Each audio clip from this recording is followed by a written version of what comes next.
Hi viewers, welcome to our channel. Chandrababu Naidu గారు బీజేపీకి మద్దతు తెలపడాన్ని ఉపసంహరించుకోబోతున్నారు, ఎన్డీఏ కూటమికి నుండి బయటకు రాబోతున్నారని ఒక వార్త వైరల్ అవుతుంది. సో వైరల్ అవుతున్న ఈ వార్తల గురించి డిస్కస్ చేయడానికి ప్రజెంట్ మనతో పాటు జర్నలిస్ట్ చరణ్ పరమి గారు ఉన్నారు. వారితో ఒకసారి మాట్లాడదాం. హాయ్ అన్న. హాయ్ అన్న, కేంద్రంలో మరి చంద్రబాబు నాయుడు గారి సపోర్ట్తో, అంటే టీడీపీ సపోర్ట్తో అక్కడ గవర్నమెంట్ ఫామ్ చేసింది బీజేపీ, నితీష్ కుమార్ అండ్ చంద్రబాబు నాయుడు గారు. అయితే ఇప్పుడు చంద్రబాబు నాయుడు గారు ఈ ఉపసంహరించుకోబోతున్నారు ఈ మద్దతుని, బీజేపీ ఎన్డీఏ కూటమి నుంచి కూడా బయటకు రాబోతున్నారు అయితే వార్తలు అయితే వినిపిస్తున్నాయి. ఈ వార్తల్లో నిజమేంత ఉంది, అసలు ఏం జరిగిందని? అంటే చంద్రబాబు గారు బీజేపీతో ఒక ఇష్యూలో గట్టిగా మాట్లాడుతున్నారు. సో ఈ ఇష్యూ తేలకపోతే మాత్రం బీజేపీతో తెగదెంపులు చేసేసుకుంటాము అని చెప్పి ఆయన వాళ్ళకు ఒక అల్టిమేటం అయితే జారీ చేసినట్టుగా కొన్ని వార్తలు అయితే వస్తున్నాయి. సో ఈ అల్టిమేటం గమనించి చూస్తే చంద్రబాబు గారికి అలా చెప్పే రైట్ ఉంది, చెప్పారనేది మనకు కనిపిస్తుంది ఇక్కడ. ఎందుకంటే బీజేపీతో ఆయనకు ఆ స్థాయి ఇది ఏర్పడింది ఇప్పుడు. కాబట్టి అయితే ఈ విషయం ఆయన ఏ విషయం మీద పోరాడదలుచుకున్నారు ఏంటని గమనించి చూస్తే ఈ మొత్తం మనకు అర్థమవుతుంది. ప్రస్తుతం steel plant, Visakha steel plant విషయంలో పెద్ద రగడ జరుగుతుంది. విశాఖ స్టీల్ ప్లాంట్ ఇక ప్రైవేటీకరణ చేయము అని చెప్పేసి గతంలో ప్రభుత్వం చెప్పింది కానీ దాంట్లో చిత్తశుద్ధిగా ఉన్నారన్నట్లయితే ఎక్కడ కనపడలేదు. నిజానికి శాఖ మంత్రి ఎవరైతే ఉన్నారో ఆయన కుమారస్వామి, ఆయన గతంలో ప్రభుత్వం ఏర్పడ్డాక ఒక నెల రోజులకేమో స్టీల్ ప్లాంట్కి వచ్చి కార్మికులతో మాట్లాడము, ఇక్కడ స్టేట్మెంట్ కూడా ఇచ్చారు, స్టీల్ ప్లాంట్ని కాపాడుకోవడం మనందరి బాధ్యత అని చెప్పేసి వెళ్ళిపోయాడు. అయితే అది మాట్లాడిన తర్వాత లోకేష్ గారు కావచ్చు ట్విట్టర్లో మేము కాపాడుకున్నాము, సో మంత్రి కూడా చెప్పేశాడు స్టీల్ ప్లాంట్ ప్రైవేటీకరణ కాదని ఏదో ట్వీట్లు చేశాడు. కానీ అందులో కూడా కొన్ని లూప్ హోల్స్ ఉన్నాయి. ఏంటంటే కాపాడుకోవడం మన బాధ్యత అన్నాడంటే, కాపాడాల్సిన వ్యక్తే కాపాడుకోవడం మన బాధ్యత అన్నాడంటే అది ప్రమాదంలో ఉందా అనే డౌట్లు వచ్చాయి అప్పట్లోనే. అంటే స్టేట్మెంట్లు ఇవ్వాల్సిందే ఆయన, లేదు మేము చేయట్లేదంటే అయిపోద్ది. అలా కాకుండా వేరే విధంగా చెప్పాడంటే అక్కడ ఏదో జరుగుతుంది అని డౌట్ అయితే అందరికీ వచ్చింది. ఇది ఒక యాంగిల్ అయితే, ఆ తర్వాత ఇప్పుడు మళ్ళీ 2 నెలలు గడిచిపోయాయి. సో ఈ 3 నెలల తర్వాత ఇప్పుడు చూస్తే మళ్ళీ విశాఖ స్టీల్ ప్లాంట్ ఇబ్బందులో పడింది. దీని విషయంలో చంద్రబాబు గారు ఇక ప్రభుత్వంతో డి అంటే డి అని ముందుకు వెళ్ళారనమాట. సో అయితే ఆయన మరి వెళ్ళి దీన్ని సాధిస్తారా లేదా అనేది ఇప్పుడు ఆసక్తికరంగా ఉంది. అయితే ఇదంతా కూడా చంద్రబాబు గారు స్టీల్ ప్లాంట్ కాపాడడం కోసం ఎంత దూరమైనా వెళ్తారు అని చూపించడానికి కనిపిస్తున్న సినారియో. అయితే ఇది నిజంగా జరుగుతుందా, చంద్రబాబు గారు సాధించగలరా అంటే దీంట్లో కొన్ని రకాల సమస్యలు ఉన్నాయి. ఒకటి వచ్చేసి స్టీల్ ప్లాంట్ ఇప్పటికే ఉద్యోగుల సంఖ్యను సగం తగ్గించేశారు. 19,000 మంది ఉద్యోగులు ఉంటే ఇప్పుడు కేవలం 12,000 మంది ఉద్యోగులు మాత్రమే ఉన్నారు. మిగతా అందరినీ కూడా అనేక కారణాలు, తర్వాత వాళ్ళకి టైం పీరియడ్ పెరిగిపోయిందని చెప్పేసి వాళ్ళని రిటైర్మెంట్ చేయడాలు, ఇట్లా రకరకాలుగా చేశారు.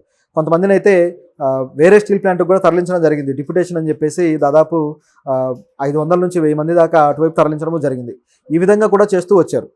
అయితే కొంతమందికి ఏమో ఉద్యోగాల నుంచి నేరుగా తీసేయడం, ఇటువంటి పరిస్థితి కూడా జరిగింది. ఓవరాల్గా స్టీల్ ప్లాంట్ ఉద్యోగులను కొద్దిగా తగ్గించుకుంటూ రావడము ప్రైవేటీకరణ కోసమే అనేది బాగా వినపడింది. ఇదో పరిస్థితి. తర్వాత ప్రస్తుతానికి స్టీల్ ప్లాంట్ ఉద్యోగులు ఒక విధమైన సంఘర్షణలో పడ్డారు.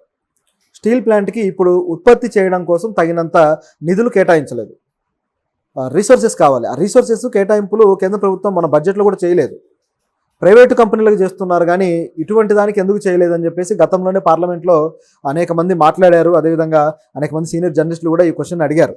కానీ దీనికి ప్రభుత్వం ఏమాత్రం స్పందించలేదు. ఎందుకు ఈ విధంగా చేస్తున్నారయ్యా అంటే స్టీల్ ప్లాంట్ని సరిగా లేదు, ఇక్కడ సరిగా జరగడం లేదు ఉత్పత్తి, ఇది నష్టాల్లో ఉందని చూపించడం కోసమే వీళ్ళు ఈ ప్రయత్నం చేస్తున్నారు కేంద్ర ప్రభుత్వం. అలా చూపిస్తే ప్రైవేటీకరణ చేయడానికి వీళ్ళకి ఒక మార్గం సుభం అవుతుంది. అది వీళ్ళ స్కెచ్. అలా చేసే ప్రయత్నంలో భాగంగా ఈ నిధులు తగ్గించడంతో ఇప్పుడు అది మూతపడే పరిస్థితికి వచ్చింది. ఉత్పత్తి సరిగ్గా లేకపోతే ఏం చేస్తాం, మూతపడడం తప్ప చేసేదేం లేదు. సో ఈ పరిస్థితుల్లో మూతపడితే ఎవరికి దెబ్బ, ఉద్యోగులకి దెబ్బ. సో అప్పుడు ఇక ఉద్యోగులు ఇంట్లో కూర్చోవాలి, ఆ తర్వాత ప్రైవేటీకరణ అంటారు, ఆ తర్వాత ఏం జరుగుతుందో కూడా తెలియదు. సో ఇంత పెద్ద నష్టం జరిగే అవకాశం ఉంది కాబట్టి ఇప్పుడు సడన్గా ఉద్యోగులు రోడ్ల మీదకి వచ్చి పోరాడడానికి సిద్ధపడ్డారు. ఇది ఒకవైపు జరుగుతూ ఉండగా జనసేన నుంచి మరో నాయకుడు కూడా రియాక్ట్ అయ్యారు. జనసేన నుంచి బోలిశెట్టి సత్యనారాయణ గారు, ఎప్పుడు ఆ స్పోక్ పర్సన్, ఎప్పుడు కూడా జనసేన ఇష్యూస్ మీద ఆయన మాట్లాడుతూ వస్తుంటారు, ట్విట్టర్లో కూడా అనేక విషయాలు పెడుతూ ఉంటారు. ఆయన ఒక వీడియో పెట్టారు. ఇది పెద్ద వివాదాస్పదంగా మారింది. అంటే కూటమి ప్రభుత్వంలో 2 రకాల ఆలోచనలు ఉన్నాయా అనే డౌట్ కూడా క్రియేట్ అయ్యి కూటమి ప్రభుత్వానికి ఇది ఒక రకమైన కాన్ఫ్లిక్ట్గా తయారైంది. ఆయన ఏమన్నారంటే, నిజానికి ఇప్పుడు కార్మికులు కూడా ఆయన వ్యాఖ్యల మీద విమర్శిస్తున్నారు, రోడ్ల మీదకి వచ్చి ఆయన్ని బాగా దూషిస్తున్నారు కూడా. సో ఏమన్నారని చూస్తే బోలిశెట్టి సత్యనారాయణ గారు, ఈ కార్మిక నాయకులే పెద్ద దొంగలు, సో వీళ్ళే మోసం చేస్తున్నారు, స్టీల్ ప్లాంట్ను అమ్మేయడానికి వీళ్ళే ప్రయత్నిస్తున్నారు, కార్మిక నాయకులే సరైన నాయకులు కాదు అని చెప్పేసి వాళ్ళ మీద ఇష్టానికి మాట్లాడారు. సో ఆయన ఒకసారిగా అలా అనేసరికి కార్మికులకి మండిపోయింది. ఎందుకంటే స్టీల్ ప్లాంట్ను కాపాడుకోవడానికి చాలా కాలంగా కార్మిక నాయకులు వచ్చి ఉద్యమాలు చేస్తున్నారు.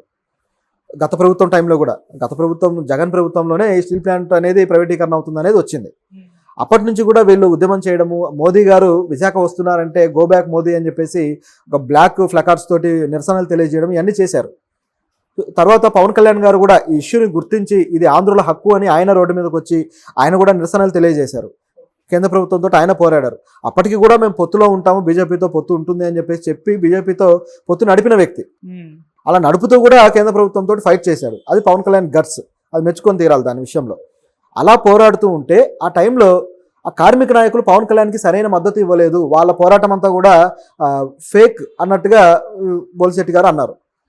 సరిగా పోరాడలేదు, అలాగే ఢిల్లీకి అఖిలపక్షాన్ని వేయమని చెప్పేసి ఈ ప్రభుత్వాన్ని కూడా అడగలేదు, రాష్ట్ర ప్రభుత్వాన్ని అని చెప్పేసి ఆయన ఆరోపణ. ఇప్పుడు రాష్ట్ర ప్రభుత్వము అఖిలపక్షాన్ని వేసి ఇక్కడ నుంచి ప్రభుత్వం నుంచి ప్రతినిధుల్ని, అదేవిధంగా అక్కడ నుంచి కార్మిక నాయకులని వీళ్ళని ఒక అఖిలపక్షంగా చేసి ఢిల్లీ పంపిస్తే అక్కడ వాళ్ళు చర్చలు చేసి దీని విషయంలో ఒక కొలిక్కి తీసుకొచ్చేవాళ్ళు. కానీ అటువంటి ప్రయత్నం ఏమాత్రం వీళ్ళు చేయలేదు. కార్మిక నాయకులు ఎందుకు గత ప్రభుత్వాన్ని అఖిలపక్షం కోసం అడగలేదు అని చెప్పేసి ఆయన ప్రశ్నిస్తున్నాడు. ఇది కూడా న్యాయమైన ప్రశ్నే. ఇప్పటికీ కూడా కార్మిక నాయకులు అఖిలపక్షాన్ని అడగట్లేదు. మరి ఏం జరుగుతుందనే డౌట్ అయితే అందరికీ ఉంది. అలాగే గత ప్రభుత్వంలో సాయిరెడ్డి గారు, విజయసాయిరెడ్డి గారు, అదేవిధంగా బొత్స గారు, వీళ్ళందరూ కూడా కొద్దిగా ఈ విషయంలో 1-2 వ్యాఖ్యలు చేసి ఎప్పుడైతే ప్రభుత్వం మారిందో ఇప్పుడు వాళ్ళు ఏమంటున్నారంటే అసలు స్టీల్ ప్లాంట్ ఇప్పటిదాకా ప్రైవేటీకరణ కాకుండా ఆపిందే మేము, సో మేము ఆపబట్టే అది ఆగింది అని చెప్పేసి వాళ్ళు మాట్లాడుతున్నారు. అయితే వాళ్ళ మాటల్లో కూడా పూర్తిస్థాయి వాస్తవం లేదు. నిజంగా ఆపదలుచుకుంటే అఖిలపక్షాన్ని వేసి అక్కడ కేంద్ర ప్రభుత్వంతో స్టేట్మెంట్ ఇప్పించేస్తుంటే అది అఫీషియల్గా పూర్తయిపోయి ఉండేది. ఆపడం అంటే కొద్ది రోజులు ఆపడమా, లేకపోతే వేరే ప్రభుత్వం వచ్చిన తర్వాత చూసుకుంటారని ఆపడమా, ఏంటి అసలు ఈ ఆపడం అంటే ఏంటి, ఏ రకంగా ఆపారు అనే ప్రశ్న అయితే బోలిశెట్టి గారు కూడా సంధిస్తున్నారు. కాబట్టి గత ప్రభుత్వ హయాంలో ఈ నాయకులు సరిగా పనిచేయలేదు అనేది ఆయన ఆరోపణ. దీనికి ఇప్పుడు వీళ్ళు రియాక్ట్ అయ్యారు, ఇప్పుడు ఉద్యమం చేస్తున్న నాయకులు. ఎందుకంటే గతంలో పవన్ కళ్యాణ్ గారు నిరాహార దీక్ష కూడా చేస్తే అప్పుడు కూడా నాయకులు వచ్చి పవన్ కళ్యాణ్కి మద్దతు తెలిపి ఆయన ముందుండి దానికి నాయకత్వం వహిస్తూ ముందుకు తీసుకువెళ్ళలేదు. ఈ విషయంలో పవన్ కళ్యాణ్ గారి ఇనిషియేటివే ఫెయిల్ అయింది ఒక రకంగా. సో చివరికి ఆయన సైలెంట్ అయిపోయాడు ఇప్పుడు స్టీల్ ప్లాంట్ విషయంలో. అయితే దీంట్లో వేరే రకం ఒప్పందాలు ఉన్నాయి కాబట్టి సైలెంట్ అయ్యాడు పవన్ కళ్యాణ్ గారు. ఎందుకంటే కేంద్ర ప్రభుత్వానికి ఇష్టమైన పని, కేంద్ర ప్రభుత్వం ఇష్టంగా చేస్తున్న ఏ పనిలోనూ పవన్ కళ్యాణ్ గారు సెటైర్లు వేయట్లేదు. గతంలో వేశారు కానీ ఇప్పుడు వేయట్లేదు. అదేవిధంగా చంద్రబాబు గారు అయితే అసలు కేంద్ర ప్రభుత్వం మీద క్వశ్చన్ చేయడానికి కూడా ఇష్టపడట్లేదు. ఇది వీళ్ళిద్దరి పరిస్థితి. ఇలా ఉన్న సందర్భంలో కార్మిక నాయకులు ఇప్పుడు కూటమి ప్రభుత్వాన్ని నిలదీస్తున్నారు.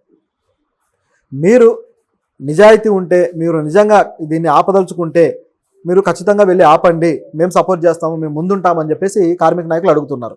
ఇంతవరకు ఓకే. ఇటువైపు చూస్తే చంద్రబాబు గారు మరి వీళ్ళ వ్యాఖ్యలను సీరియస్గా తీసుకొని కేంద్ర ప్రభుత్వం దగ్గరికి వెళ్ళి అడుగుతున్నారా అంటే ఆ అవకాశాలు పెద్దగా కనపడటం లేదు. ఆయన అడుగుతున్నారు, ఆయన విధంగా చేస్తున్నారు అని చెప్పేసి వచ్చినవన్నీ కూడా మీడియాలో ఉన్న వార్తలు. వాళ్ళ పత్రికలు లేదా వాళ్ళ వెబ్సైట్స్ ఏవైతే ఉన్నాయో వాళ్ళకు అనుకూలంగా ఉన్న పత్రికల్లో ఇటువంటి వార్తలు వస్తున్నాయి. నిజానికి గమనించి చూస్తే చంద్రబాబు గారు అటువంటి ప్రయత్నం ఏది చేయడం లేదు. కేవలం దాన్ని ఏదో రకంగా పోస్ట్పోన్ చేస్తూ పోవడానికి ప్రయత్నిస్తున్నారు తప్పితే పూర్తిగా కార్మికులకు న్యాయం చేయడానికి అయితే ప్రయత్నాలు జరగట్లేదు. ఎందుకంటే దీన్ని ఎలా చూడాలంటే ఇప్పుడు ఒకవేళ కేంద్ర ప్రభుత్వానికి, అంటే వీళ్ళు రాసిన వార్త కూడా కేంద్ర ప్రభుత్వానికి ఆయన ఇప్పుడు మద్దతు తీసేస్తే ఖచ్చితంగా కేంద్ర ప్రభుత్వం పడిపోతుంది, కాబట్టి దీన్ని ఆసరాగా తీసుకొని ఈయన గట్టిగా మాట్లాడుతున్నారు చంద్రబాబు గారు. కాబట్టి కేంద్ర ప్రభుత్వం చచ్చినట్టు దీన్ని ప్రైవేటీకరణ చేయకుండా ఆపేస్తుంది అనేది వీళ్ళ వార్త. నిజంగా ఆయన అంత పట్టుదలతో ఉంటే అసలు ఇప్పుడు స్పెషల్ స్టేటస్ తేవచ్చు కదా ఏపీకి, ఆ పట్టుదల దాంట్లో చూపించవచ్చు కదా. లేకపోతే బీహార్కు శాంక్షన్ చేసినట్టుగా రోడ్ల ప్రాజెక్టులు అవి ఇవి అని చెప్పి 56,000 కోట్ల ప్రాజెక్టులు అక్కడ శాంక్షన్ చేశారు. మనకు చూస్తేమో అతిగతి లేదు, మనకు శాంక్షన్ చేసిన ప్రాజెక్టులు చాలా కొద్ది ప్రాజెక్టులు. సో మరి మన పరిస్థితి ఎలా ఉంది అంటే ఆయనతో పోటీగా మంత్రులను ఇచ్చిన బీహార్కి ఏమో ఆ స్థాయిలో న్యాయం చేశారు, దానికి తగ్గట్టుగా లేదా దానికి సమానంగా కూడా మనకు న్యాయం చేయలేకపోయారు చంద్రబాబు గారు. ఇప్పుడు ప్రత్యేకంగా ఆయన ఏదో ఉపసంహరించుకుంటారు, ప్రత్యేకంగా అది ఒక స్టీల్ ప్లాంట్ కోసం మాత్రమే అంటే నమ్మశక్యంగా లేదు. రాష్ట్రం మొత్తానికి ఉపయోగకరమైన అనేక ప్రాజెక్టులు జాతీయ ప్రాజెక్టులకు స్టార్ట్ అవ్వబోయి, అనేక ప్రాజెక్టులు మధ్యలో ఆగిపోయినవి, అలాగే అమరావతి నిర్మాణం కావచ్చు, వీటన్నిటికీ అభివృద్ధికి ఒకే ఒక డెసిషన్ ఇది, ఉపసంహరణ తీసుకుంటే ఇవన్నీ అయిపోతాయి, స్పెషల్ స్టేటస్ వచ్చేస్తుంది, అన్నీ అయిపోతాయి. దీంట్లోనే ఆయన యాక్టివ్గా పనిచేయనప్పుడు ఈ ఏదైతే విశాఖ స్టీల్ ప్లాంట్ ఉందో దీనికోసము దీంట్లో ఉన్న కొద్దిమంది ఉద్యోగులు 5,000 మందో 10,000 మందో ఈ కొద్దిమంది ఉద్యోగుల కోసం ఇటువంటి నిర్ణయం తీసుకుంటాడని ఆశించడం అనేది మనం అంత అంటే నమ్మలేమన్నమాట, ఏమాత్రం నమ్మశక్యం కాకుండా ఉంది ఇది. ఓకే అన్న, thank you so much. Thank you.